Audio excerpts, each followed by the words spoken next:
I did there was I cut slots actually.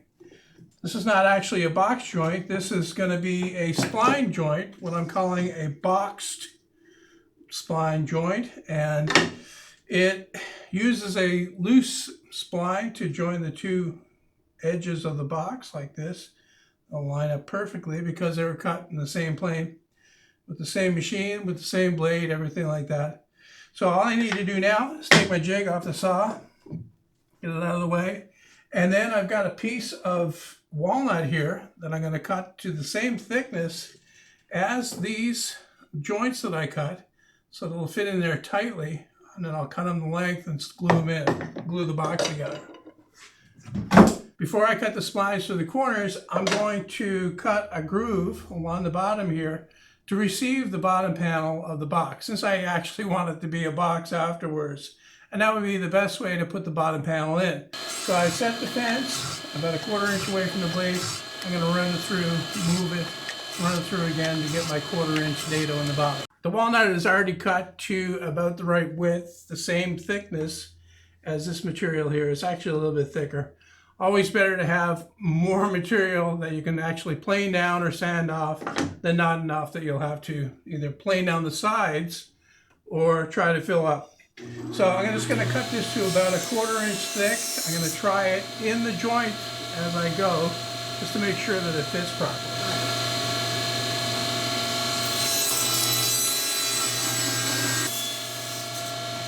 For the bottom, I've just got a piece of 1/4 inch plywood that I cut the size and I already put it in there. I'm not going to take it out now. What I want to do next is cut the splines that go in there. I've set up my feather board right here on my table saw as a stop for the cuts, so that I can go ahead and just cut them with my miter gauge like this. I need a square cut at least on one end of each one so that when they go in, they bottom out properly. Okay, I brought the box over to my workbench here. I've decided that I'm not going to be assembling anything else on my table saw, at least not on camera anyway. I have my framing square clamped onto the bench. That'll be a guide to make the box square as I put it together. The idea here is I'm going to be using polyurethane construction adhesive to glue in these splines. Just going to put glue on them, stick them in, square up the box, clamp it up, and leave it to dry overnight to give the glue time to cure. I've got it all glued up. I'm just going to stick it here in the corner, line everything up, and then I'm going to get clamps on it. The clamps have to go this way to squeeze it all together. Then all I'll need to do is push the edges so that they're in line and push the shims in so that they line up properly. I gave the box overnight to dry and everything still looks great. So first thing I'm going to do is get it cleaned up. On the inside there's some squeeze out from the glue.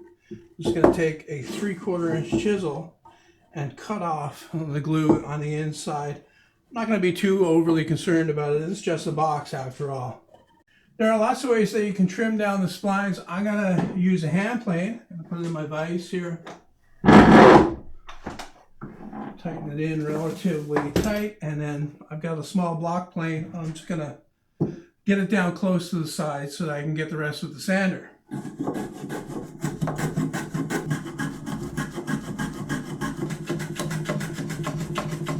Now for the end grain of the splines, you can still use the plane, although it would be better if you could use a flush trim saw. I don't have one of those, so I'm just going to quickly get it down close.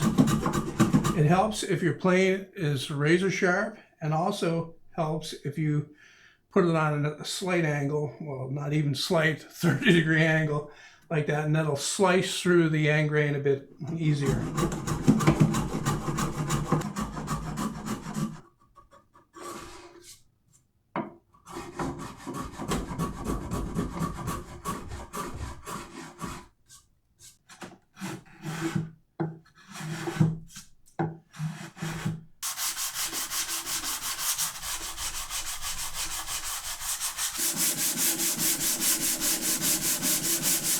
For the finish on this, I want to try something a little bit different, you could say.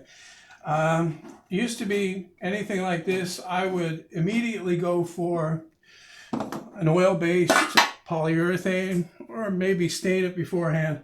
Problem with stain is you have to be immaculate about how you do it, because any small scratches or anything like that will show up immediately with stain. I've come to appreciate more the look of natural wood, and I've also come to appreciate more the look of natural wood in its natural state. And water-based polyurethane does that, actually. So what I'm going to do, I'm going to brush it on. Then I'm going to take a piece of paper towel. This is actually the one I use to dust up. And I'm going to wipe it off, just the same way as you would do with like a wipe-on poly. And what that'll do is it'll give you a smooth surface that you can then, the next coat, before you do the next coat, I should say, take some very fine sandpaper, sand it down, do another coat, on up, maybe as many as 10, 20 coats until you get a film build that you're happy with. But the benefit is that you can stop wherever you want and make it as thin as you want. A box like this that's sitting somewhere out of the way really doesn't need a whole lot of protection anyway, so this will allow the wood to look like wood. I wound up putting on just 3 coats. I like the way it looks. It's silky smooth. It brings out the curly grain in the wood. I don't know if you can see it on the camera. You probably can, or maybe you can't.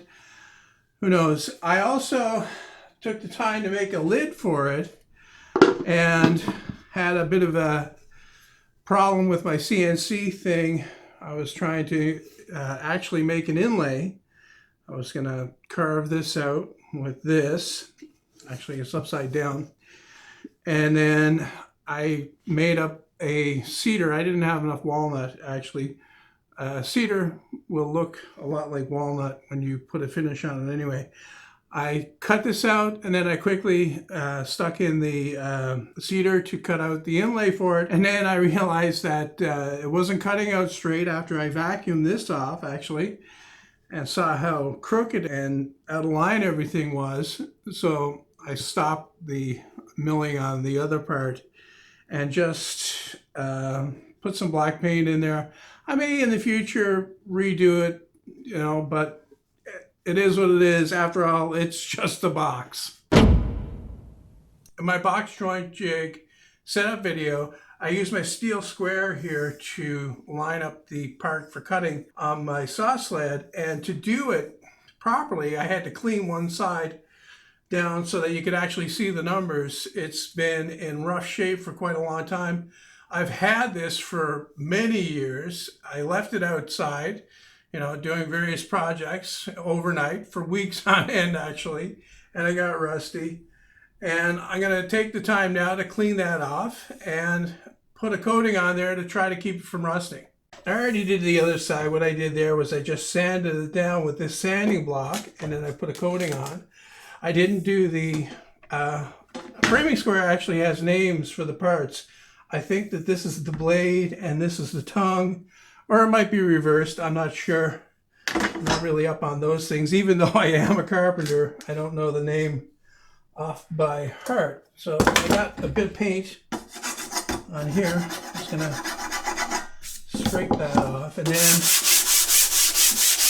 rub it with my sanding block until all of the rust disappears, or at least it gets to the point where I can clearly see the numbers. The grit that I'm using in my sanding block is 100. I don't think I'm going to go any finer than that. Okay, I'm happy with that side. Not perfect. I'm not looking for perfection here with this. I'm going to do the hard one now. This is the other side here. Quite heavily rusted, but it won't take long with this coarse sandpaper to get rid of that rust.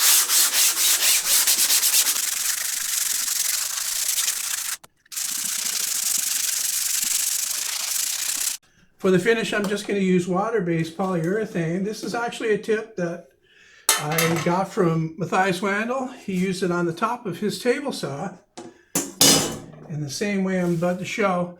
And I did my table saw top too, and it really held up well. I was really impressed. So good thinking on his part. I'm going to take it on my brush here and just brush it on.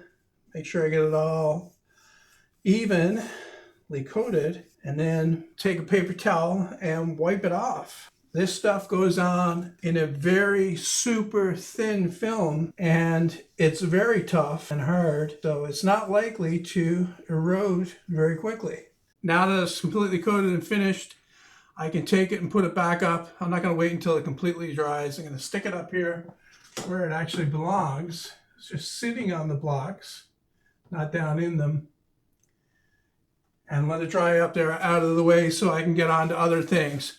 Well, I hope you like that one, and see you next time.